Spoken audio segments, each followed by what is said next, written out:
Every summer, millions of people step outside expecting a peaceful evening, only to be chased back indoors by mosquitoes. These tiny insects are far more dangerous than most people realize. They are responsible for more human deaths worldwide than sharks, snakes, lions, and many other predators combined, because they spread diseases that continue to affect millions every year. Yet despite how serious the problem is, many families still rely on scented candles that barely make a difference, or chemical sprays they would rather not use around children or pets. What if the solution was much simpler?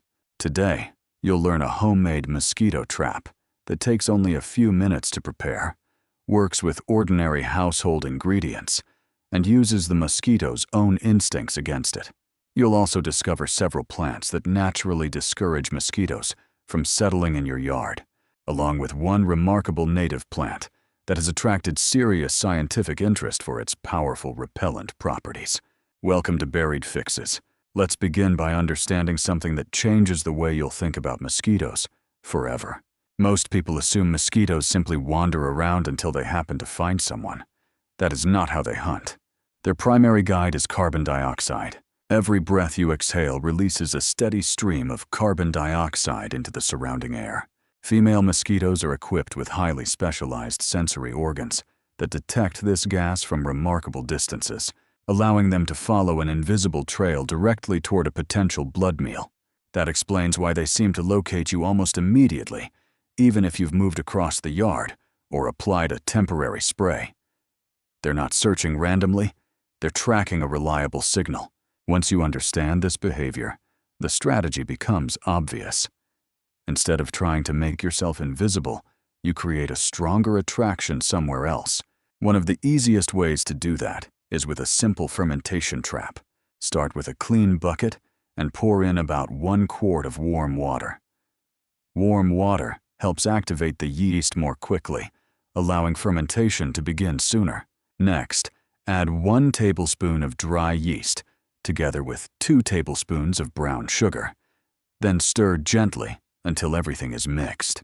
Within a short time, you'll notice tiny bubbles forming on the surface.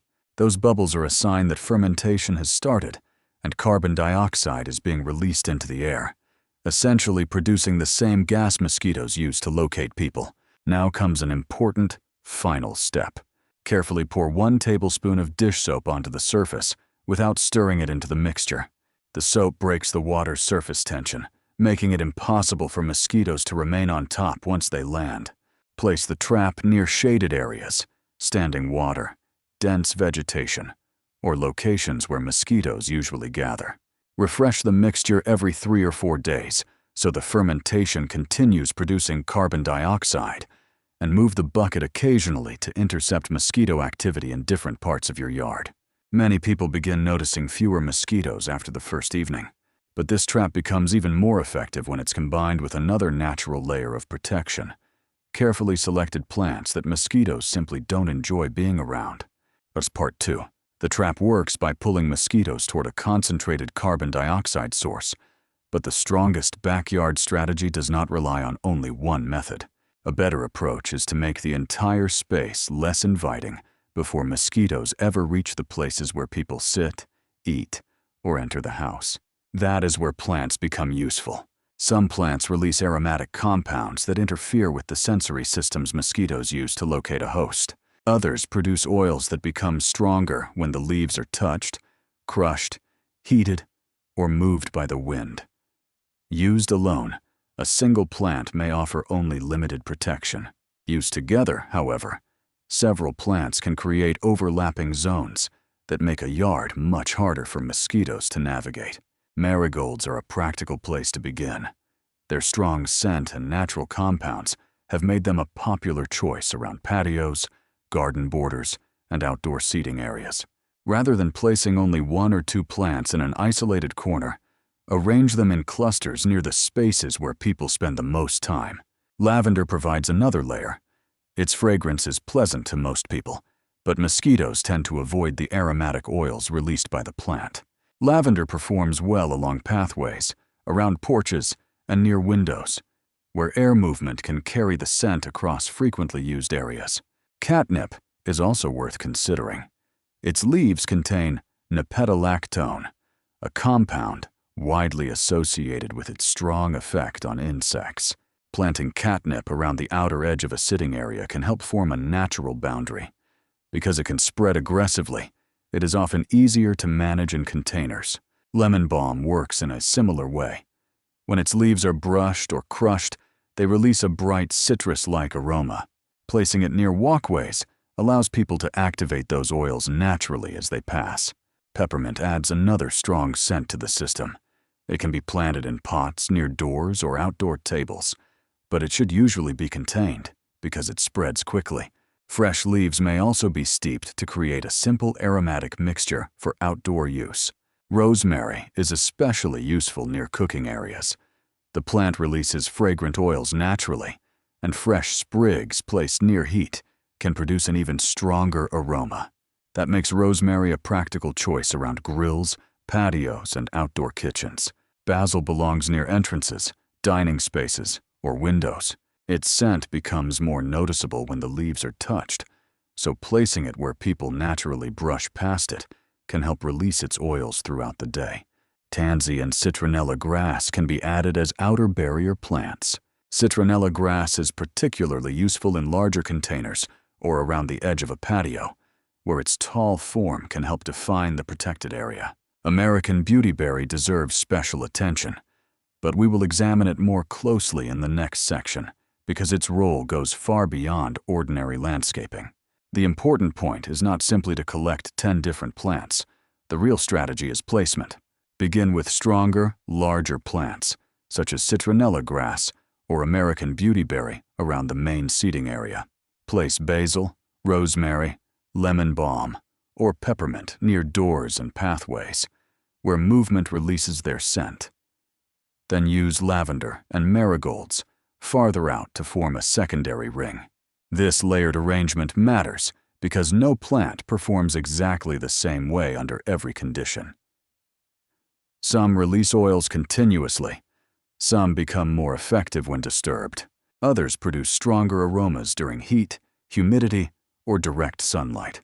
By combining several varieties, you avoid depending on one weak point. The result is not an invisible wall that guarantees mosquitoes will disappear completely.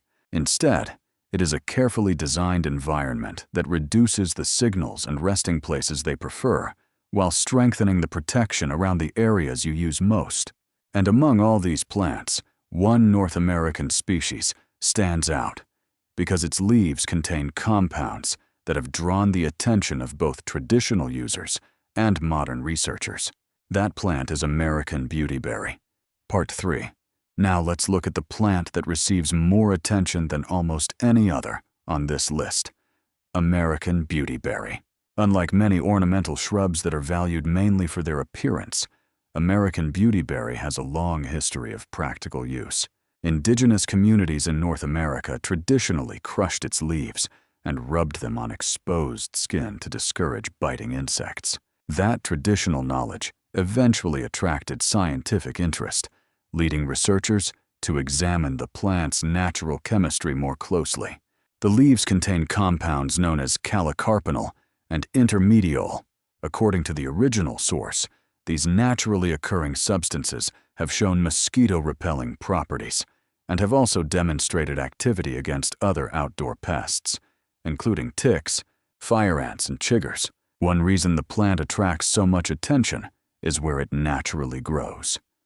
American Beautyberry is commonly found in warm, humid environments where insect populations can be especially heavy.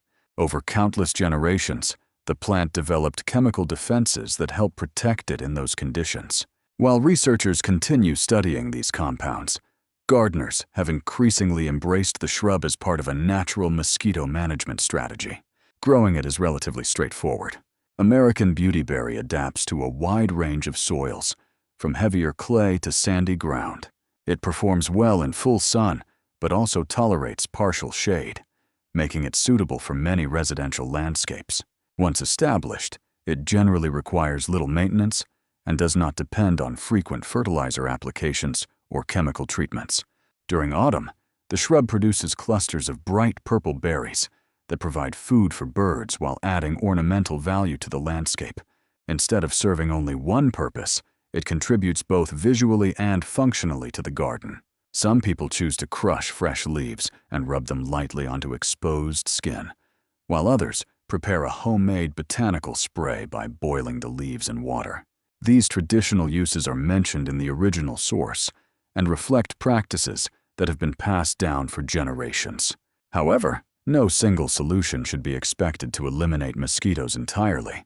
That is one of the biggest reasons many mosquito control products disappoint people. Each one usually targets only one part of the problem. A candle protects only the small area immediately around it. A personal spray gradually loses effectiveness after a period of time and needs to be reapplied. An electric bug zapper may catch some flying insects, yet it cannot stop mosquitoes from breeding in standing water elsewhere on the property. A more reliable approach combines multiple strategies that support one another. Start by removing or regularly emptying containers that collect standing water whenever possible, since these become breeding sites.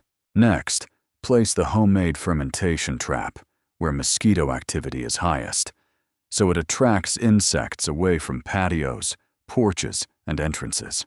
Then, surround your outdoor living areas with carefully selected aromatic plants.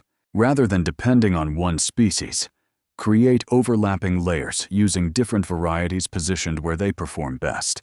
Finally, remember the principle that makes everything work together. Mosquitoes are not simply wandering through your yard at random. They are following signals. Once you understand those signals, you can redirect them, interrupt them, and reduce the chances that mosquitoes ever reach you in the first place. Before you decide whether the trap is effective, give it enough time. Fermentation needs several hours to build a consistent carbon dioxide output, and mosquitoes need time to locate the new source. Judging the results too quickly may lead you to underestimate its performance.